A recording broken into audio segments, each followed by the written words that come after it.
सुरुचि ने प्रवचन सुन सुन के प्रतिज्ञा ले ली थी कि अब वो कोई भी पाप नहीं करेगी, सबसे अच्छे से बात करेगी, किसी के साथ बुरा नहीं करेगी। बहू, ये मच्छर तेरे गाल पे कब से बैठा है? अरे काट लिया तो गाल गुलाब की तरह लाल कर देगा। बैठे रहने दो माँ जी, उसे आराम करना होगा। उसने मेरे गाल को अपना घर समझ लिया है, तो मैं उसे बेघर क्यों करूं? अरे ज्ञान की बारिश बाद में करना, अपने गाल का मच्छर हटा ले। मलेरिया हो गया तो तुझे आराम करना पड़ेगा।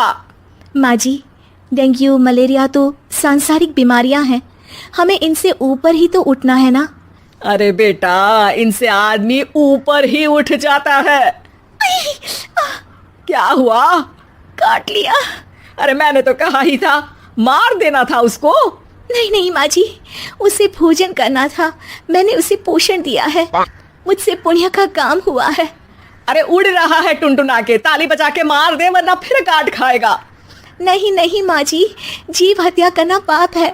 मैंने एक बार व्हाट्सएप पे एक उपदेश पढ़ा था, मच्छर आपको काटे ये उसका जुनून है, उसके बाद आप खुजाओ ये आपका सुकून है। लेकिन कभी मच्छर को मारना मत, क्योंकि उसकी रगों में आपका ही खून है। अरे तू और तेरा व्हाट्सएप का ज्ञान, भगवान बचाए। सुरुचि की ये पुण्य करने की आदत से कई बार सुरुचि का नुकसान होता, लेकिन फिर भी वो पाप से दूर रहती। सुरुचि, मेरे सर में जुएं हो गई हैं, निकाल दोगी? कोई आपको अपने घर से निकाले, आपको अच्छा लगेगा क्या? अरे लेकिन परेशान करती हैं जुएं, दिन भर सर खुजाता रहता हूँ। देखो, इसी बहाने तुम्हारे सर की चंपी हो जाती है। तुम्हें तो जुओं को थैंक यू कहना चाहिए।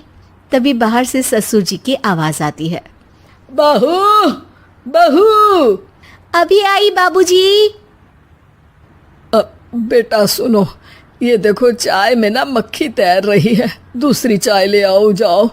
ला दूंगी, पर मक्खी मत हटाइएगा।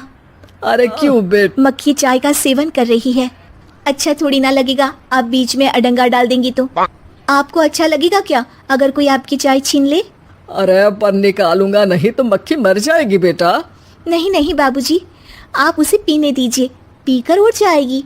लेकिन बाबूजी मक्खी के साथ ही चाय पी जाते हैं। ये क्या किया बाबूजी? अरे मक्खी सिर्फ चाय ही क्यों पिए? आज सुबह मैंने मिठाई भी खाई है, पेट में ही है, वो पेट में चाय भी पीती रहेगी और मिठाई भी खाती रहेगी। सुरुचि को समझ में नहीं आता कि वो बाबूजी के इस कारनामे पर क्या जवाब दे। वो सास के पास जाती है। सास के हाथ में एक खटमल मारने की दवाई है।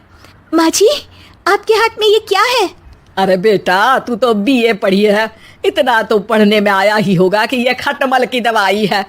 माँ जी, आप क्यों मार रही हैं खटमल?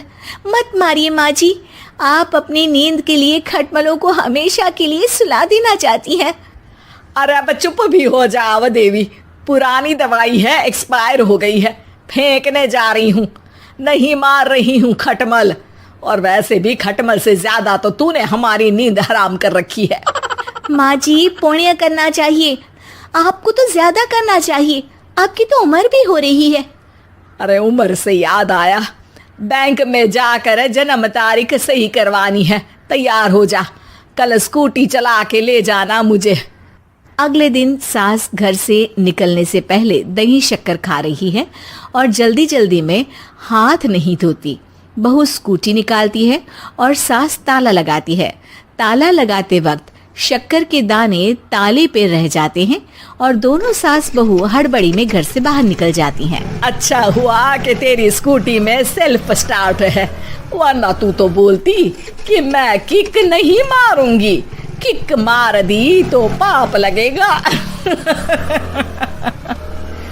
माँ जी, इस तरह मजाक करना भी पाप होता है। दोनों सास बहू बैंक पहुंचती हैं। अभी लंच टाइम है, बाद में आना। अरे भाई साहब सुन तो लो, करवाना क्या है? अरे जन्म तारीख बदलवानी है, कैसे बदलेगी? अब किसी और तारीख को पैदा हो जाओ।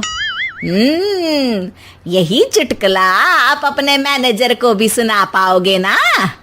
वो भी हंस ले थोड़ा, अभी बुलाती हूँ। अरे रुकिए रुकिए, ये फॉर्म भरिए और आधार कार्ड दीजिए। अरे राम रे, आधार कार्ड तो भूल ही गई। उसके बिना तो नहीं होगा। अरे बहू जा घर से जल्दी से, मेरा उसमें मेरे सारे कार्ड रखे हैं। जा जा जल्दी लेकर आ, वरना बैंक बंद हो जाएगा और कल मुझे अपनी बहन के यहाँ भी तो जाना है ना। जी माँ जी, अभी गई और अभी आई। अरे रुक, चाबी तो लेकर जा घर की। बहू जल्दी से घर पहुंचती है, लेकिन घर पहुंचते ही देखती है कि ताले पे बहुत सारी चींटियां हैं, जो माँ के ताला लगाते वक्त हाथ से ताले पे शक्कर छूट जाने के कारण आ गई थी। चींटियां हट जाओ, मुझे आधार कार्ड निकालना है। बहू चींटियों को हटाती नहीं है, उनसे मिन्नतें करने लगती है। सुनो, हट जाओगी तो और भी शक्कर के दाने खिलाऊंगी। अभी सास का काम बहुत ज़रूरी है, मेरी बात सुन लो, मान लो। मैंने तुमको हटाया तो पाप हो जाएगा। चींटियां कैसे सुरुचि की बातें सुनती जब घर में ही उसकी कोई नहीं सुनता था। शाम हो जाती है पर चींटियां हटती नहीं है। तभी सास वहाँ ऑटो से आ जाती है। अरे कहाँ रह गई तू? बैंक भी बंद हो गया। माँ जी, ताले पे चींटी। सास पूरा माजरा समझ जाती है और बहू से कहती है, एक बात बता, सोच के देख, अगर मुझे खून की बोतल चढ़ानी पड़ी और उस पर चींटी बैठी हो, तो बोतल से चींटियों को हटा के मुझे बचाएगी या चींटियों को वहीं बैठा रहने देगी?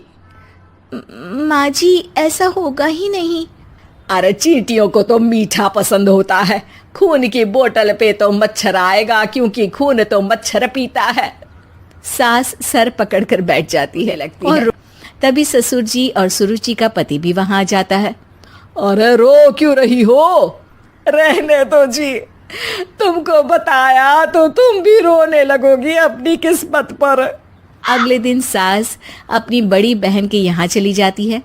पति अपना काम कर रहा होता है और सुरुचि उसके पास जाकर कहती है, ये जुएं खत्म करने की दवाई है, मैं मालिश कर देती हूँ। अरे लेकिन तुमको पाप नहीं लगेगा?